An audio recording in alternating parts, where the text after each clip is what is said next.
1965, yeah!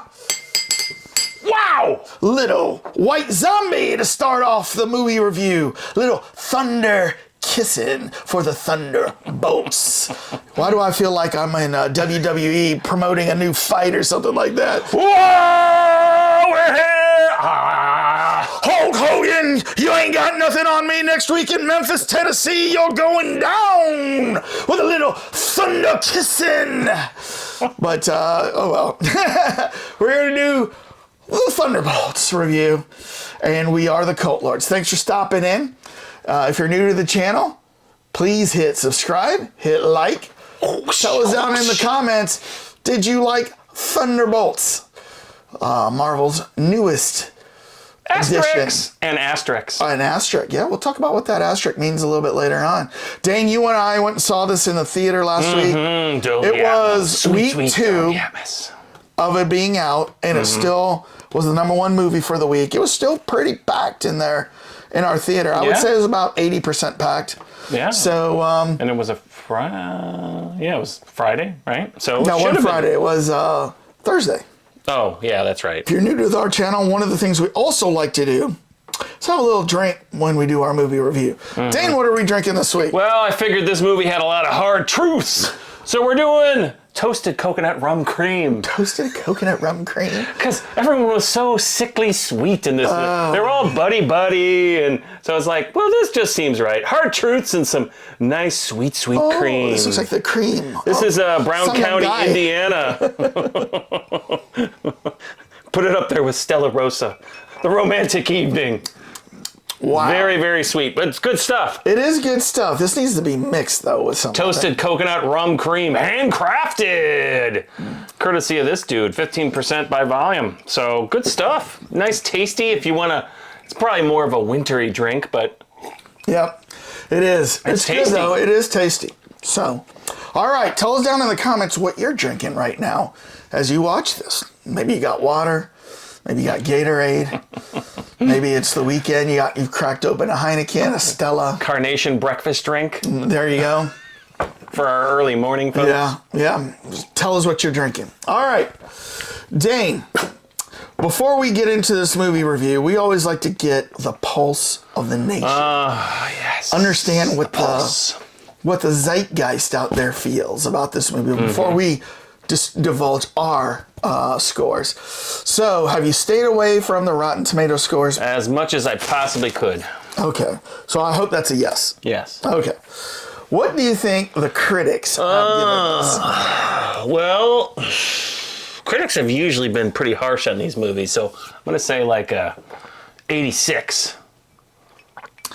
So you think that's harsh, or do you think they're going to like this one better? I think they like this better than previous ones. Okay.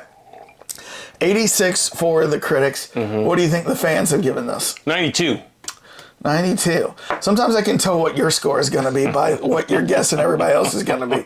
So, all right. Usually in between. 86 and 92. Well, Dane. Yes. Tell me how right I am. The critics have given this an 88. Wow. Are you sure you stayed away from this? I did stay away from this. All right. And I was thinking they were going to be the fans gave it a 94. Oh, okay. So on both of your guesses, you were just 2 points under what the critics. Which is not what I was thinking. Okay. I was readjusting my thought process. I was going to go much lower, and I'm like, I have a feeling critics are going to go a little higher on this one. Okay. But still, they're going to be the low score. All right. Hit it. What was yours? What was mine? The most important scores out there, setting the industry standards. Yep. Budgets are rising and falling based on these scores. Yep. Will they make another Marvel movie based on our scores? You can tell. Yes. Entertainment executives all around the world are like, what does that 20,000 subscriber channel say 23,000. 23. Right. Okay. So we're up to 23 now. That's what's going to set the standard here. That's right. Forget about all those Indonesian box scores. Okay. On the count of 3. 1, 2, 3. Whoa! Thunderbolt and Light Entertainment, 8.3. I am feeling the flow, 8.5. Wow. Yeah. I'm surprised we're in the vicinity. I was thinking you were going to be higher. Really? Okay. 1, 2, 3. So now when we did go Screeching halt? when we did go see this movie, I had to get the Thunderbolts popcorn bucket for $15. So Would you like to show it off with, I'll take, what's his name out of here? Mandy reference. yeah, it says Yelena, Bucky, Red Guardian, John F. Walker, Taskmaster. Should we put an asterisk by Taskmaster? I was going to say. Ghost and Bob, I have right? a serious comment on the Taskmaster. We'll get to that. And then careful who you assemble. All right. Yeah. All right, Thunderbolts. They made a big thing about the asterisks down there, too. Yeah. And then we'll throw the Mandy guy in there just for... Okay. So, right off the bat, I went in with low expectations. I expected to be... I mean, from the last several Marvel movies, only a few have really entertained me now. Deadpool, Wolverine. Yeah. Loved that. But stuff like Captain Marvel, The Eternals... I mean, I didn't even see the Eternals. I mean, Yeah. I had no interest. I was like, Yeah. this stuff is just, they're cranking out these sleepy, like, 10-year-old Yeah. based movies. Ant-Man was okay. Yeah. Like the last The Thor Quantum one? Yeah, that one was pretty good. But the Thor one, the last Thor one, Ragnarok? No, Love and Thunder? Yeah, where they bring in Christian Bale to be the God Killer, and they barely use his character, and it's more about Jane having cancer, and her being Lady Thor and stuff like that. So I thought it was more about his Thor's love affair with his hammer. maybe that too. So I mean, they even played like a love romance at one point, right? Where it was like the hammer, and he was trying to like. Well, I thought there was something in there about that. Yeah, but I can't remember. It's been a while. It's been a while. So, but It's been a while. Oh, there you go. Yeah, that is a song. Yeah. I think courtesy of you from a previous. Yeah. It was. It's not Creed. It's. No. Been a while. Is it Linkin Park or? No, it's not Linkin Park. It's. I can't remember. Not live. No. No. All right. It's this. It's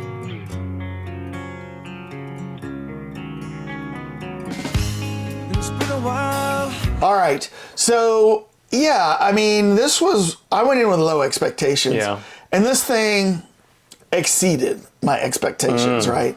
So I thought it was pretty fun.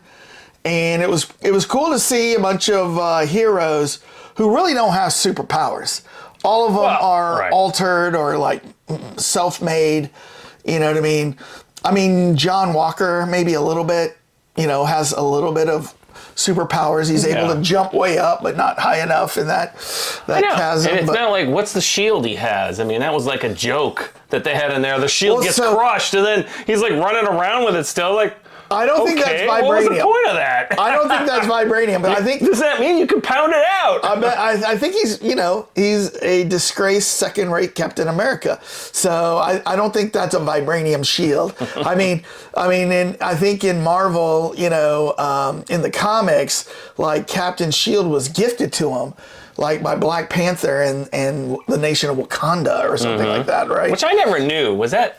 I never heard until recently. Well, I don't remember growing up that Captain America shield came from another country. Is that something they added? Well, it is, because like in the earlier years of when they came out with Captain America, there was no Wakanda in the comics, right? Right. So that came out in like later stories that was gifted to him. Oh. But I think like in the earlier comics, I mean, it was just there was a very little vibranium on the Earth. Oh, I forgot to take the shield out. It's up there. Ah. Yeah, and I think Tony Stark's dad created that shield, like in the earlier versions or something. Like that, so, but anyways, yeah, it was a ragtag bunch of misfits. It's almost like as you once said, it's like Marvel's version of Suicide Squad. Basically, right? I mean, it's almost. They've got the Dreyfus character. What was her? Baron von, something or whatever. Yeah. She was basically like a more evil version of Nick Fury. Yeah. And I don't know. I just felt like she was playing DC, like the evil Veep. in DC, the lady is Amanda Waller. Remember her? Oh, yeah. Who runs the Suicide Squad. That's so she was like that. She was too. like that. And I don't know. I mean, I just thought, God, you guys are just like kind of like, hey, they did this over here, so we need a character like that. They did this over here, so we need this character. And to me, I mean, again, it like, where was the seriousness of these characters? They were all like joking with each other the whole time. I mean, well, towards the end, they were actually there in the beginning to kill each other, but even there, they were kind of joking around, like, I'm here for you, and you're here for me. And speaking of killing each other, yeah. So let's talk about that. That's the first miss, in my opinion, of this movie. Is like, why kill Taskmaster? Why? Well, and then yet she shows up on everything. She's literally on the Wheaties thing. She's on this. It's like, what was the point of that? Was that just supposed to be one big gotcha moment? Like, oh my God, I did not see that coming. Right? Oh my God. I mean, I think they were like, they got stuck in the sense that these are these like hard-hitting assassins, and none of them killed anybody in the entire movie, except, ironically, one of their own teammates. Yeah. Well, wasn't a teammate. Well, I agree. Part of the same world, yeah. I agree, but then why is she showing up on all of their Because they stuff? showed her in the commercials, and they wanted that to be a big moment of, oh my gosh. But and then it was kind of silly that they did that because, you know.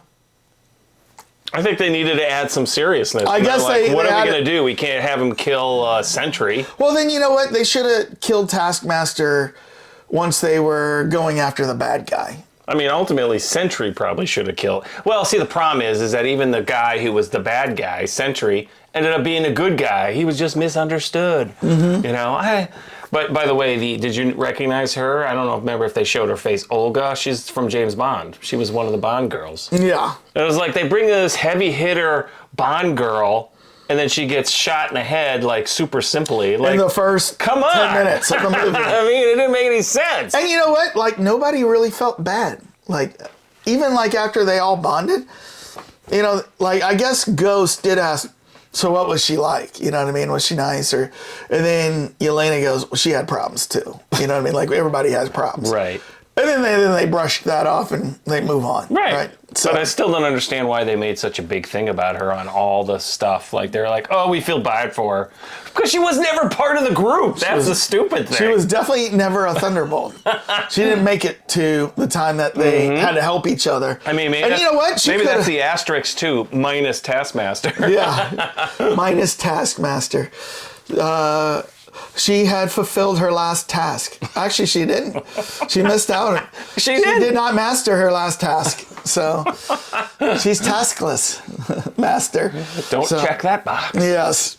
So, but you know, like everybody else was pretty cool. Now, you know, one thing they did change about this movie version versus the comics is Baron Zemo was the guy who formed the Thunderbolts. Baron Zemo. Oh, okay. And they used Baron Zemo in a prior movie, and I'm trying to think which one it was, but it was kind of a worthless thing. It could have been in the Captain. It could have been the Winter Soldier and Falcon series that they used. Baron Zemo. Yeah. Yeah. Good thing it's not Baron Zemo. Yeah. Zemo. Baron Zemo. Look. Ah, refreshing. Right. But, you know, they did use John Walker. Yeah. The failed Captain America from Falcon and the Winter Soldier. They brought in Lewis Pullman, who we just recently saw in like 2 movies, right? Didn't we see it? We saw him Salem's Lot. Salem's Lot. And then there was another movie we saw him in that we're like, oh, that's Lewis Pullman, right? That one I don't remember, but you have to look that one up.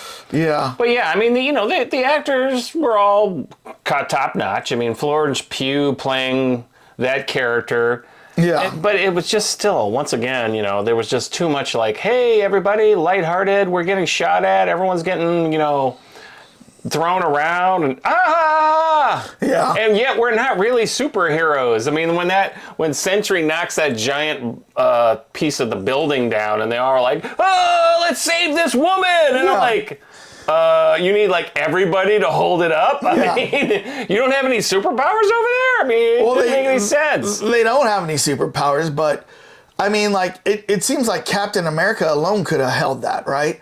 Yeah. So if Captain America had held it, shouldn't Bucky and John Walker be able to hold that? And then in Red Guardian, he supposedly has the Russian version of the super serum. Yeah, like, so, right, I mean, it just seemed like, I mean, I will say that the action and the fighting scenes were all top notch. I mean, they really did a good job with that, but I just thought that they really suppressed, like, the impact that these guys should have, because I think they just got stuck that, well, if he's so super, then 5 of them together can easily defeat Sentry. Yeah. Did you hear there was, I think I caught in there, they paid a little homage or whatever, but David Harbour, who plays Red Guardian, I think he's yelling at Bucky when Bucky is like chasing the limo. Oh, you might have walked out during this moment. Oh. But like the limo's trying to get away and they're all in there. And then it was like at the very end. And then Bucky pulls up on a motorcycle and is blowing up these cars behind him. I saw that, yeah. And then David Harbour says, "Yeah, give him hell, boy." Oh. Do you get it? Like, give him Hellboy, because he played Hellboy. He played Hellboy, right? And I was like, oh my God, yeah. I missed that specific scene. Yeah, so like a little homage there. But I mean, and that was a confusing thing. I mean, you had Bucky being a congressman. Yes. Which is like, there was just such a, and I don't mean political from like it just was like they introduced so much governmental stuff in here. Right. It was kind of like Julia Louis-Dreyfus playing Veep, her main character. She was like playing Veep. Yeah. Well, so this rolls off, and they reference it as we just went and saw Captain America a few weeks ago, where Anthony Mackie, Falcon, is now Captain America, and the president is Harrison Ford, who turns into Red Hulk. Ooh, spoiler. Well, I hope no one's seen it. Did we give a spoiler alert for this? I don't know if we did. Oh, we forgot. Spoiler alert, by the way. Yeah. It will show up earlier. Well, I hope you saw Captain America, but I think they show in the commercials. Yeah. Harrison Ford. If you're known, figure it out. That Harrison Ford falls on the ground in his fingers, and then all of a sudden there's a Red Hulk. Yeah. You definitely have been living in a cave. But so they're like, they're tying into Captain America, and there's a lot of stuff going on. Tying in these movies, because if you remember, they are telling Anthony Mackie and Captain America, we need you to rebuild the Avengers, right? So he's tasked to rebuild the Avengers, and then suddenly Julia Louis-Dreyfus, Valentina, she sees the opportunity to rebrand to save with her, the Asterisk, the new Avengers, right? Ass. To save her ass. That was a big surprise in the end. Yeah, right. And then like they show like afterwards, like a couple months, and they show like somebody asking Bucky, "Have you called, Falcon, Captain America, to see what he thinks about this?" He's like, "He's not taking my calls," right? Right. So I think there's gonna be an issue. I think there's going to be like 2 Avengers, like probably competing. There's a new movie coming out. Okay. Avengers, a movie. Oh, another one? Well, and so the funny thing about that, they also say, oh, well, he's trademarked the name. So he owns it. And it was like, what? I mean, it just is like... Yeah, so he's like, we can be Avengers with a Z on the end. With a Z, right? Yeah. Come on. I mean, if you guys are all superheroes, aren't you supposed to be all kind of on the same team? Like, why don't you just all get together and work together? I don't get this whole, no, we're the Avengers. No, we're the Avengers. Like, well, so I think they're probably going to, they're going to come together and work together, because the next Avengers movie is going to be called Avengers Doomsday. And they're going to fight Dr. Doom, which is Robert Downey Jr. Tony Stark is going to be Dr. Doom. It's been announced. We're not spoiling anything.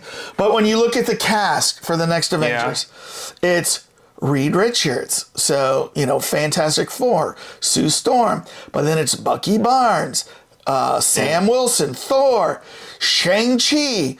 It's going to be Sentry. Bringing her back. Yelena Belova, M'Baku, Loki. How do you have a... Oh, Mystique, wow, they're bringing Mystique back. Professor Charles Xavier, Ava Starr, John Walker, Johnny Storm, and then Red Guardian. So it looks like there's going to be a mash of Fantastic Four, Thunderbolts, the Avengers that Anthony Mackie's putting together, and it looks like he's putting in Mystique, M'Baku, And there might Loki, be more that they're just not Shang-Chi. showing. Ben Grimm. Yeah, well, he's part of Fantastic Yeah, Four. right. But I'm wondering too, like if you're going to see Namor in it. I bet you're going to see Namor. Because that would be stupid of them to put all of the, give a huge hint just by putting their names in IMDb. Right. I would assume they're going to skip that part. Yeah. But I mean, that does lead into the very end, that secondary credit where they're all like, hey, what's this intergalactic ship coming in? And it's the Fantastic Four. Right. I read a couple of things that some people think that might be Doctor Doom in that ship. Could be. But it also could be that was from another, now they're finally getting into the multiverse somehow. And these guys... Oh, what do you mean? Finally getting into Well, I mean, in this... They're definitely in the multiverse. Yeah, that's right. They've been in the multiverse for, Doctor Strange. But are the Avengers getting into the multiverse? Like Captain America? Have they gone that way with that? I don't think they... Doctor Strange has, for sure, but... Well, yeah, they have slightly gone into the multiverse, I believe. I know, I'm trying to think if that was considered in the Avengers movies, if it was considered the multiverse or if it was considered going back in the same timeline of the same universe, like when they went back and changed the snap and everything. So I guess it would be the same universe, not technically the multiverse. But then after Avengers Endgame, everything went multiverse.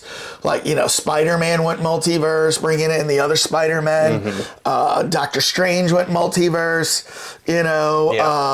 Scarlet Witch and whatever, even in their show, went into, multiverse. Right. So, Well, the other thought is that they're fleeing Galacticus from their universe, and he's destroyed everything, and that was their way of getting out of their multiverse into this one. Well, somehow. and you bring that up. This Avengers originally was going to fight Galacticus or whatever. Really? Yes. You mean this Thunderbird, or you mean this version of the next Avengers was supposed to fight him, but with all the issues with the actor that plays him, they decided to go into a different direction. Who plays Galacticus? The guy that...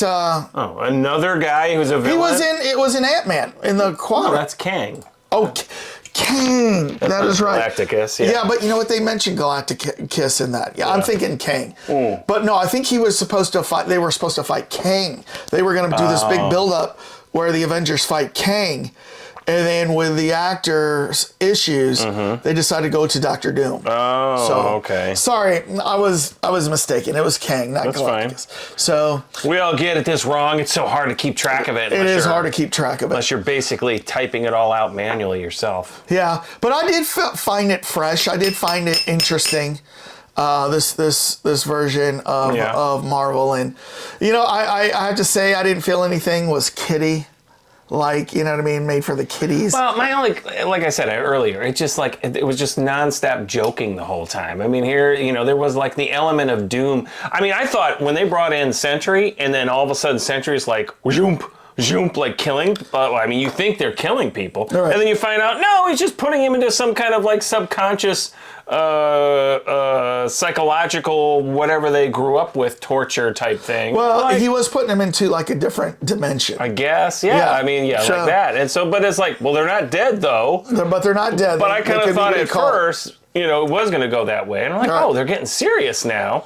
Well, let me ask you this. But then it's when Sentry, started saying to Valentina, you can't control me. You can't tell me what to do. And then he said, I'm the most powerful being in the world. And he talks about, I'm stronger than a god, like Thor, right? Right. Did you immediately start in your mind trying to think, what superhero could defeat this guy? Yeah.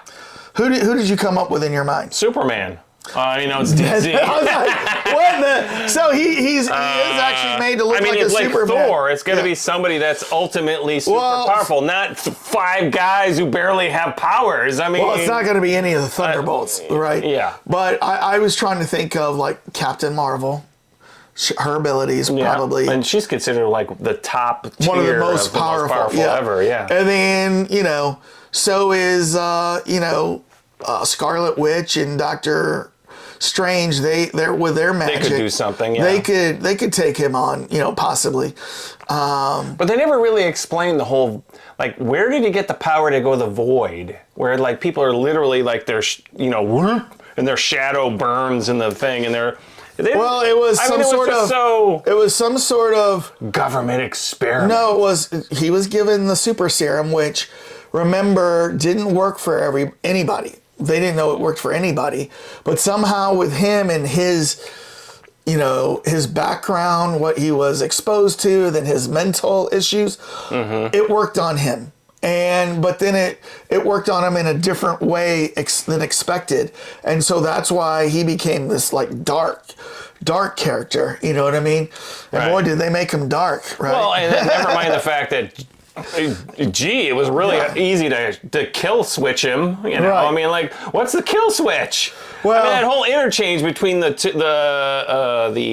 Dreyfus character and her like assistant, it was like, there's no seriousness here. They're both like, oh wait, where's the switch? It was like, run over there and get it. And then like, I was surprised that when Valentina finds out her assistant had betrayed her, she didn't kill her. She just says, "Oh, I'm going to win you over." You know what I mean, kind of thing.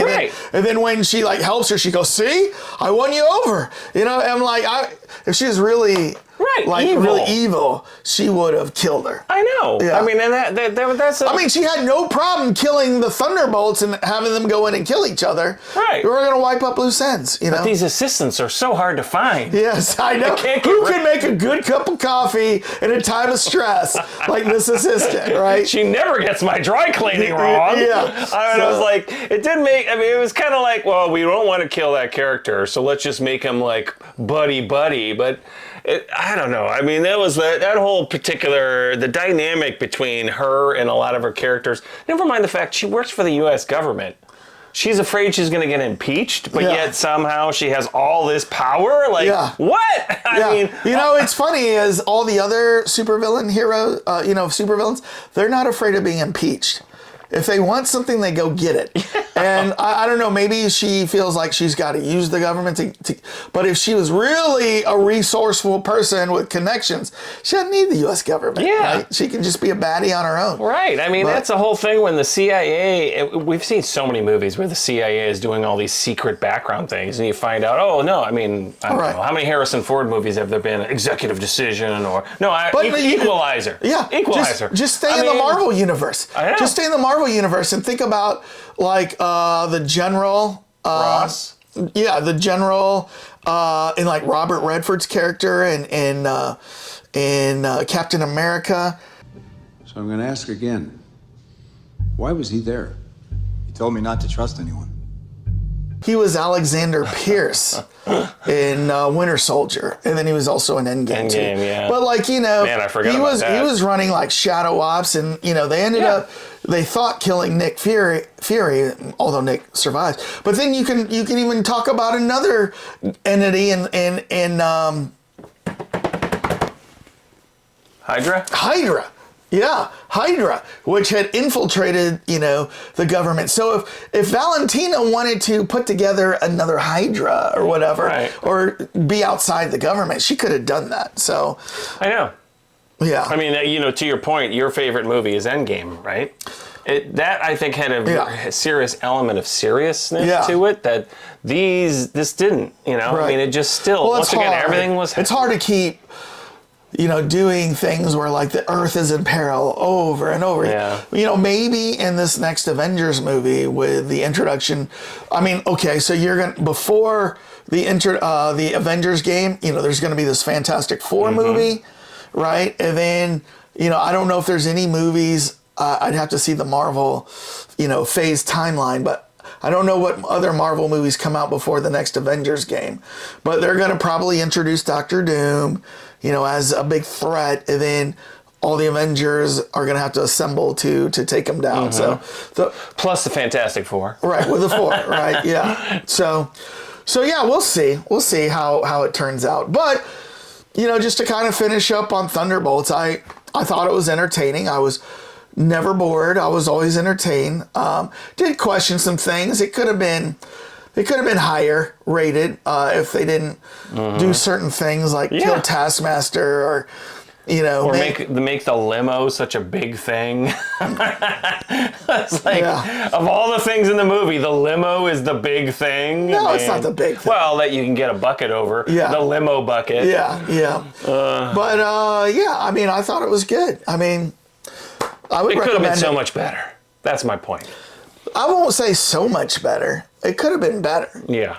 Movies can always be better. And this definitely had room for improvement. Mm-hmm. But for what it was, I thought it was pretty good. And I was pleasantly surprised because other than Deadpool, Wolverine, I think the last few Marvel movies have been kind of just eh. And this was above eh. You gave it an 8.5. I mean, I gave it an 8.3. So we're still in the B's. We're in the B's, yeah. So it was good. Well, tell us, Cult Lords fans, what did you think? Did you find Thunderbolts entertaining? Is this going to be a cult classic? You're going to watch it every single year? No, it's not going to be that. So, but, if you want to ever do, whenever, years down the road, if you want to do a Marvel marathon over a week and watch starting at Iron Man all the way through. Is that the first movie officially, Iron Man? I think it's officially... Yes, I think Iron Man was the first one to kick off this timeline? MCU. Okay. I mean, some people will say Blade was really the first big Marvel movie, but it wasn't made by Marvel. It was made by another studio with licensing to Marvel. But it did save superhero movies, Blade, and I love Blade. Mm-hmm. But to kick off this kind of MCU thing, it was the first Iron Man. Yeah. So... but yeah. And that was I still consider that one of my favorite movies of all time. And the original Captain America. Yep. And the Wonder Woman. Sorry, wrong one. Wrong universe. Yeah. Yeah. She's on my mind for the next review. Well, speaking of her, I talked about I Feel the Flow. Every movie I see Florence Pugh in lately, I'm attracted to her sultry cigarette voice and her big brown eyes and her nicely shaped eyebrows. So I find her attractive. I wonder how much, if she's ever insured those eyebrows, because man, were they sculpted perfectly in this entire movie. I find her attractive. She was very the funny thing, well, anyway, we're getting off topic. Yeah. What were you going to say? I was going to say, she seemed very oily the whole time. Like, she was always constantly sweating. Yeah. Well, everyone else was dewy. Maybe she had like a fresh dew on, like... They're like, okay, let's give her a spritz before she gets on camera. Yeah. Well, and I noticed she would be the only one with it, nobody else. Well, so, I think... But she did a good job. She did a great accent. And that was another thing, though, is that, was she the leader of the group? It seemed like she was the leader. It seems like it, but why wasn't Bucky? Here's a guy who's a congressman, has all this experience. He joined late. Tied to Captain... I know, he joined late. But he also released them all, Yeah. He was just kind of like around for the show, I don't know. It could have been better. Yeah. So, all right. Well, what are we doing here? We're ending, right? Yeah. So, let us know down in the comments what you... I was just going through Florence Pugh's IMDb, what we've seen her in. Catalog. She was in Dune Part 2. She's in little bit of everything. I heard she got some good 6-figure salary for this particular movie. She was maybe even 7. I don't know. Don't worry, darling. Yeah. Well, that was one where we really...